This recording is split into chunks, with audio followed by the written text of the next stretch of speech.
Assalamualaikum warahmatullahi wabarakatuh. Ya, kami di sini akan mempresentasikan analisis deret waktu tugas besar 2, Food Price Index FPI Amerika Serikat. Mata kuliah analisis deret waktu DS4703. Oke, yang beranggotakan saya sendiri, Fauzan Sanudin Alfikri, dengan NIM 1030523000003. Dan teman saya, Yan Andinaya Ardika, 1030523000062. Dan juga teman saya Diana Kartika Intan Pratiwi dengan NIM 1030523300031. Oke, next. Oke, jadi analisis deret waktu merupakan metode statistik untuk mempelajari pola data historis dan melakukan peramalan terhadap nilai di masa mendatang. Food Price Index (FPI) adalah indikator ekonomi penting yang mencerminkan perubahan harga dengan harga pangan dan memiliki dampak signifikan terhadap stabilitas ekonomi, inflasi, serta daya beli masyarakat. Penelitian ini menerapkan metode Box-Jenkins untuk memodelkan dan meramalkan FPI Amerika Serikat periode Januari 1970 sampai Desember 2013 yang meliputi tahapan transformasi untuk kestasioneran, min, identifikasi model melalui plot ACF dan PACF, serta pemilihan model terbaik berdasarkan kriteria AIC. Oke, di sini ada deskripsi datanya. Sumber datanya itu diambil dari data sekunder Food Price Index bulanan, dan juga fokusnya itu ke Amerika Serikat. Lalu periode waktunya itu dari Januari 1970 sampai Desember 2013. Dengan total observasinya ada 528 data. Lalu variabel datanya ada ID, country, year, month, sama Food Price Index-nya sendiri. Lalu kami juga melakukan preprocessing, yaitu variabel year dan month-nya digabungkan menjadi date atau format bulanan. Lalu kami juga menghandle missing value dengan ditangani dengan interpolasi linear. Oke, dan ini merupakan statistik deskriptifnya. Ada min-nya ada 55,26, lalu ada minimalnya di 16,3, lalu 25% ada di kuartal 1 tuh ada di 38,35, lalu di kuartal 2 ada 56,15, lalu dan ketiga ada di 72,65 dengan maksimal angkanya FPI-nya ada di 96,4. Lalu standar deviasinya ada di 23,31. Ya, mungkin selanjutnya kita akan melakukan demo dulu. Boleh Diana untuk menjelaskan demonya?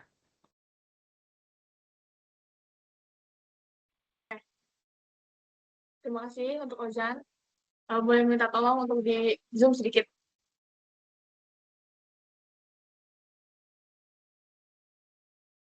Nah, pertama kita di sini melakukan import dulu library-nya. Di sini ada NumPy, Pandas untuk apa?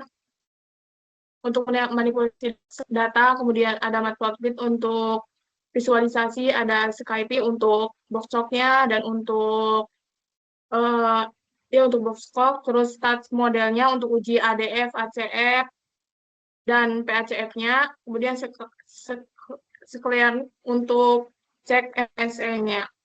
Di sini kita melakukan load data. Terlihat di sini ada data kita ada ID, country, year, month, dan food price index-nya. Kemudian untuk ini, untuk DF info-nya, di sini terlihat ada nilai 0 di food price index. Nah, di sini kita fokus kepada data Amerika Serikat, United States. Kemudian ini kita mengubah year dan month disatukan menjadi date saja. Kemudian ini untuk handling missing value-nya menggunakan interpolate. Dan ini untuk DF describe-nya yang seperti yang sudah dijelaskan oleh Fauzan.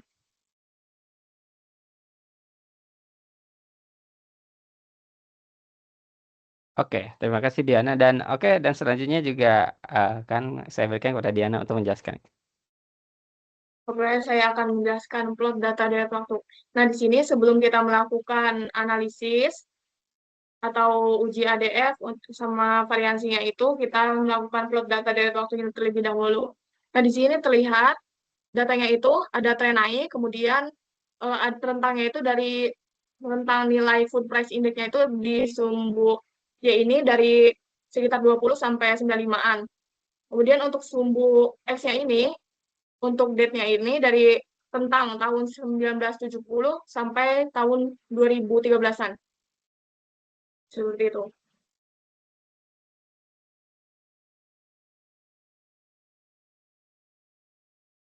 Nah, kita uji terlebih dahulu, uji kestasioneran terhadap variasi menggunakan box shock. Di sini, untuk syaratnya itu, nilai lambda itu harus berada, kalau stasioner, nilai lambda harus berada di dalam rentang lower sama upper-nya, gitu. Nah, terlihat di sini nilai lambdanya itu sekitar kurang dari 1, gitu.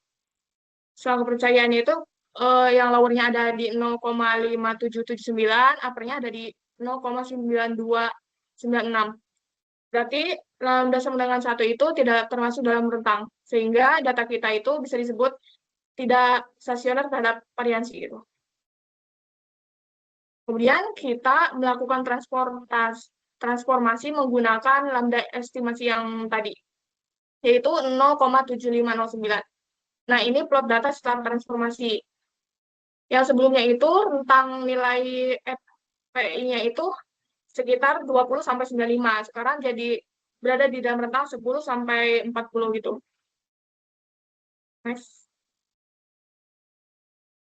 Nah, untuk memastikan kita melakukan hitung ulang. Di sini selang kepercayaannya itu untuk lowernya 0,7789 dan uppernya 1,1809. Untuk lambda sama dengan 1 itu udah masuk di dalam rentang tersebut gitu.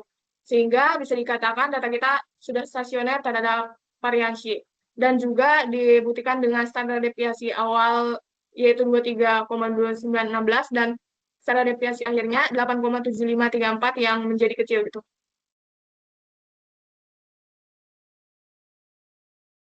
Nah, setelah kita cek kestasioneran terhadap variasi, kita juga cek stasioneran terhadap mean. Di sini ada nilai ADF-nya, yaitu minus 1,2343, p-value-nya 0,6587, dan juga di sini ada critical values, untuk 1% itu minus 3,4432, untuk 5%-nya minus 2,8672, dan 10% ada di minus 2,5698. Untuk biar stasioner itu p-value harus kurang dari 0,05. Tapi data kita ini p-value lebih dari 0,05. Sehingga bisa dikatakan data kita tidak stasioner. Dan juga ADF-nya juga itu lebih besar dari critical values, yang dimana berarti tidak stasioner. Jadi kita diperlukan untuk differencing.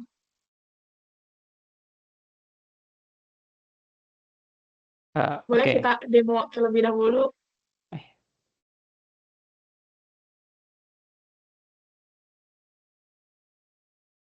Nah, ini untuk plot data deret waktunya, seperti yang telah saya jelaskan tadi.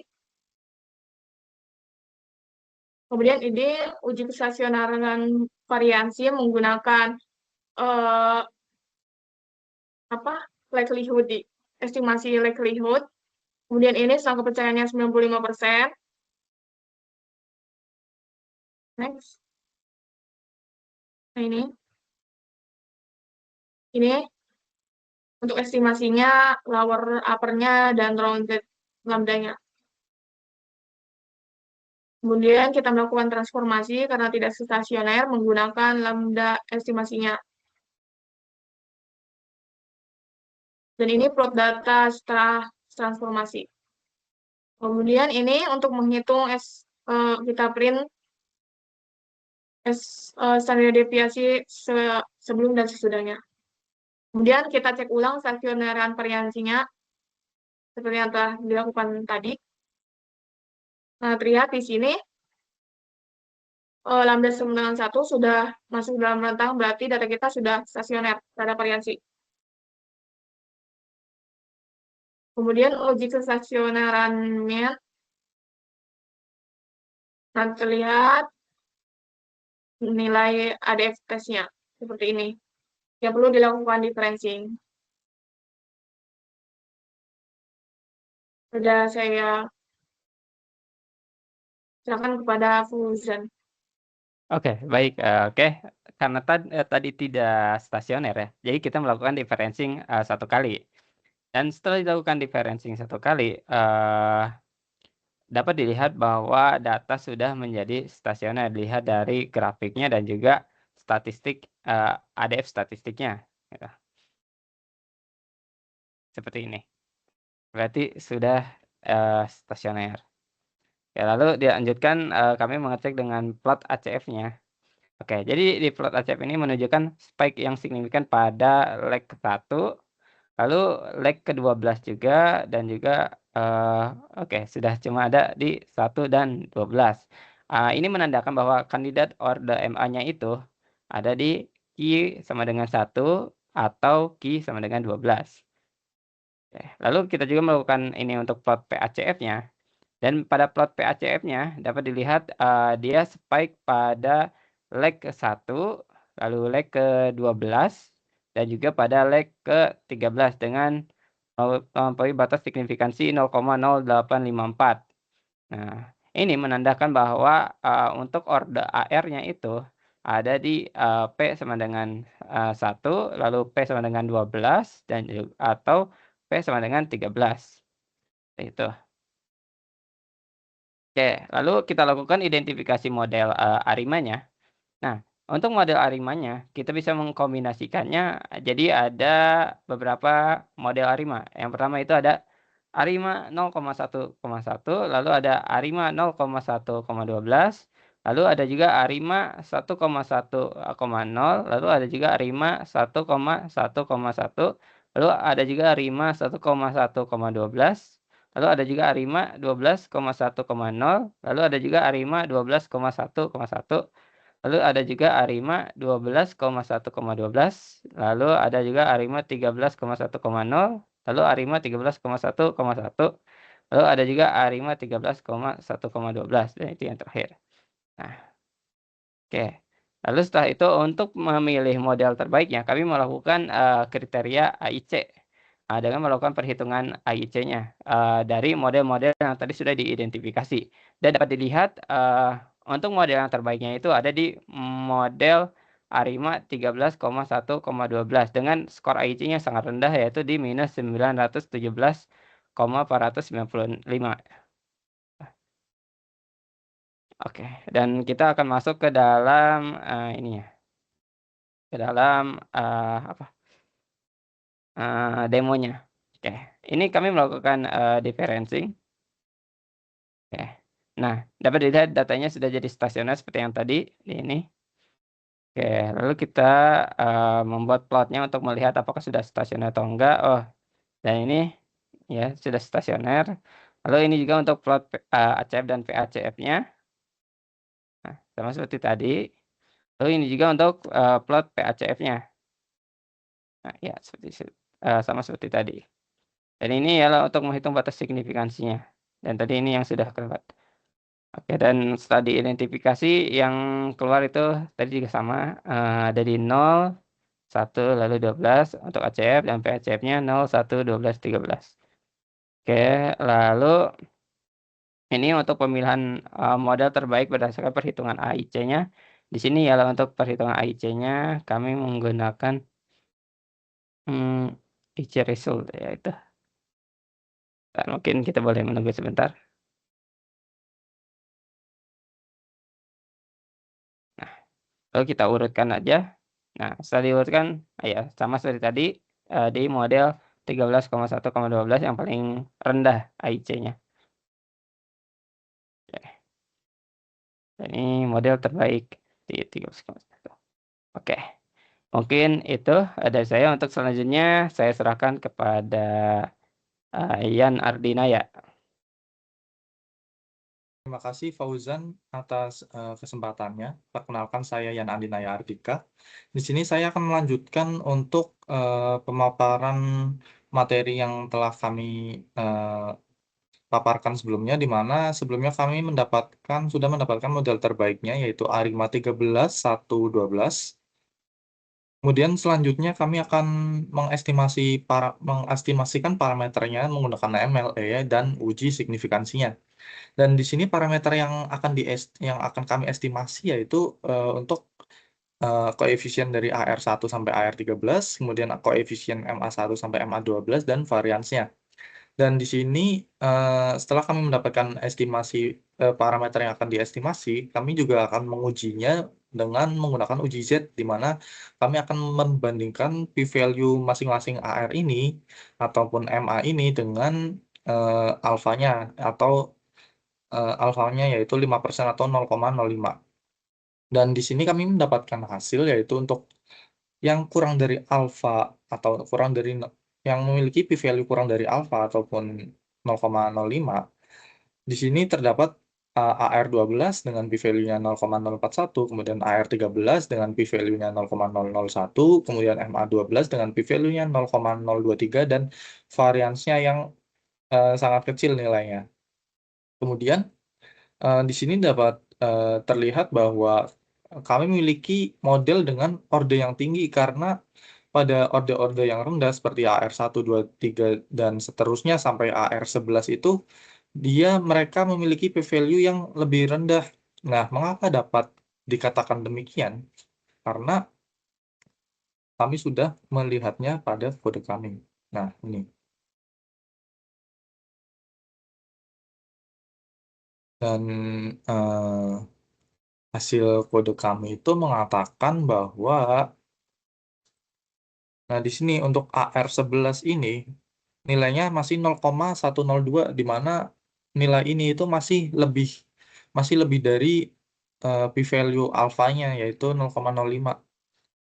Maka dari itu untuk AR11 dan sebelum-sebelumnya itu dapat dikatakan bahwa mereka tidak signifikan. Mereka parameter yang tidak signifikan, sedangkan AR12 dan 13 ini memiliki p-value yang kurang dari 0,05 dan dapat dikatakan mereka itu parameter yang signifikan. Begitu juga dengan MA-nya. MA-nya di sini dapat dilihat bahwa MA12 ini memiliki p-value-nya yang kurang dari alfa, yaitu 0,023. Dan dapat dikatakan bahwa MA12 ini dia merupakan parameter yang signifikan. Sedangkan MA11 dan sebelum-sebelumnya itu merupakan parameter yang tidak signifikan karena nilainya itu masih lebih dari 0,05. Dan begitu juga sigmanya ini nilainya sangat kecil. Baik, kemudian selanjutnya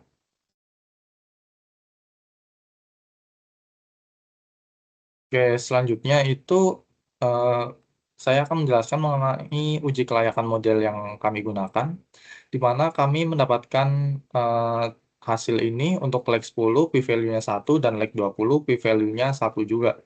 Dan kami memiliki hipotesis 0, yaitu residual tidak berautokorelasi atau white noise, dan hipotesis 1 itu residual berautokorelasi. Dan metode uji Legendre-Box ini digunakan untuk menguji autokorelasi pada residual modelnya. Nah, dapat dilihat di sini pada leg 10-20 itu p-value-nya lebih dari 0,5. Di sini p-value-nya 1 lebih dari 0,5 sehingga H0 gagal ditolak, sehingga residualnya itu white noise atau tidak berkorelasi. Dan oleh karena itu model ARIMA 13.1.12 itu dapat dinyatakan model yang layak untuk data ini. Kemudian selanjutnya kami juga akan melakukan uji kenormalan sisaan menggunakan Kolmogorov-Smirnov test, di mana uji kenormalan ini untuk mengevaluasi distribusi residual modelnya, di mana kami memiliki H0, yaitu residual berdistribusi normal, dan hipotesis satunya residual tidak berdistribusi normal. Dan kami memiliki hasil ujinya p-value 0,00 sekian 142. Nah, karena p-value-nya ini kurang dari 0,05, maka H0 ditolak sehingga residual tidak berdistribusi normal. Namun, meskipun demikian, meskipun residual tidak berdistribusi normal, itu juga bukan asumsi utama dalam pemodelan ARIMA ini. Sehingga selama residualnya tidak berautokorelasi seperti sebelumnya, ini residual tidak berautokorelasi atau white noise dan memiliki rataan 0. Rataan 0 itu sudah dijelaskan oleh rekan saya sebelumnya. Di sini dapat terlihat bahwa gambarnya itu memiliki rataan sekitar 0, sekian. Itu dengan tadi tidak berautokorelasi dan juga memiliki rataan 0, hasil estimasi dan forecastingnya nantinya itu akan tetap valid-valid saja begitu. Kemudian oke, selanjutnya akan saya jelaskan mengenai forecasting dan evaluasi akurasinya dengan RMSE. Dan data yang kami miliki ini kami bagi menjadi dua data, yaitu data trend dan data test, di mana perbandingannya itu 80:20. Dan total data trendnya itu terdapat 422 row, dan total data testnya itu terdapat 106 row. Dan model yang digunakan tentu saja ARIMA 13.1.12 sesuai dengan hasil AIC-nya. Dan forecasting yang kami gunakan ini, kami menggunakan forecasting pada skala data box-boxnya dulu. Setelah forecastingnya sudah berhasil, kami inverse lah dari data menggunakan skala box-box ini ke skala aslinya menggunakan inverse box-box, dan kami mendapatkan akurasinya, yaitu akurasi RMSE-nya yaitu 4,91. Nah, selanjutnya di sini terdapat plot data aktual dan data forecastingnya. Dan dapat dilihat di sini untuk data forecastingnya terlihat lurus-lurus saja, sangat smooth. Itu karena model yang kami miliki order differencing-nya itu 1. Dan data ini cenderung mengikuti trennya. Jadi si forecastingnya ini cenderung mengikuti tren datanya daripada mengikuti seperti detail-detail kecil dalam datanya. Nah, ini kan untuk data tesnya hanya dari 2005 sampai 2014, dan data forecastingnya ini juga lurus-lurus saja. Ini juga hipotesis kami memiliki hipotesis seperti ini, bahwa tadi dari 2005 untuk data tesnya. Nah, di sini dapat terlihat bahwa seluruh datanya itu dia stabil naik-naik saja. Jadi kami mengtrain data itu dengan data yang stabil gitu, naik-naik saja. Namun ketika data tes, di sini terdapat kayak detail kecil dari data, atau mungkin bisa disebut noise kecil dari data, sehingga data aktualnya ini jadi tidak mengikuti, seperti kesannya itu tidak mengikuti kestabilan dari data-data sebelumnya, sehingga forecasting kami itu, karena forecasting kami mengikuti kestabilan dari data-data sebelumnya, jadi forecastingnya terlihat seperti lurus-lurus saja, sedangkan data aktualnya di sini mungkin memiliki noise kecil gitu dari datanya, sehingga dapat terlihat bahwa hasil forecastingnya itu sendiri itu terlihat kayak tidak sesuai dengan si data aktualnya, begitu. Kemudian, nah di sini saya akan mendemokan mulai dari yang tadi Aljung Box. Ini kami mendapatkan hasil tabelnya seperti tadi dengan lag-nya 10 dan 20 dan p-value-nya 10-10. Kemudian untuk uji kenormalan sisaannya juga kami mendapatkan untuk residualnya itu tidak normal.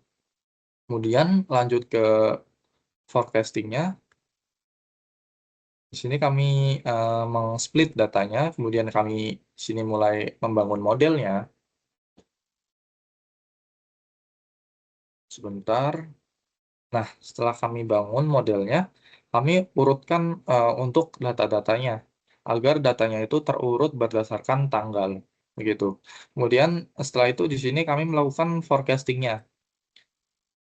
Kemudian setelah kami lakukan forecasting, pada forecasting ini dia skalanya itu masih datanya itu masih skala box-box seperti yang sudah tadi saya bilang, sehingga kami melakukan inverse box-box-nya agar skala datanya itu seperti semula lagi, gitu. Kami lakukan inverse, kemudian setelah kami lakukan inverse, kami hitung si akurasi menggunakan RMSE-nya dan dapat hasil 4,91. Setelah itu kami buat juga untuk plot datanya. Data aktual dan forecasting-nya mendapat hasil seperti ini. Gitu. Kemudian yang terakhir yaitu kesimpulannya. Jadi melalui metode Box-Jenkins ini, data Food Price Index Amerika Serikat berhasil dimodelkan menggunakan ARIMA 13 atau 12 setelah dilakukan transformasi box-cox dan differencing order 1. Dan hasil uji ini menunjukkan bahwa model tersebut layak digunakan serta mendapat akurasi peramalan yang cukup baik, yaitu menggunakan RMSE mendapat hasil 4,91. Begitu. Baik, mungkin kurang lebihnya mohon maaf. Saya tutup. Wassalamualaikum warahmatullahi wabarakatuh.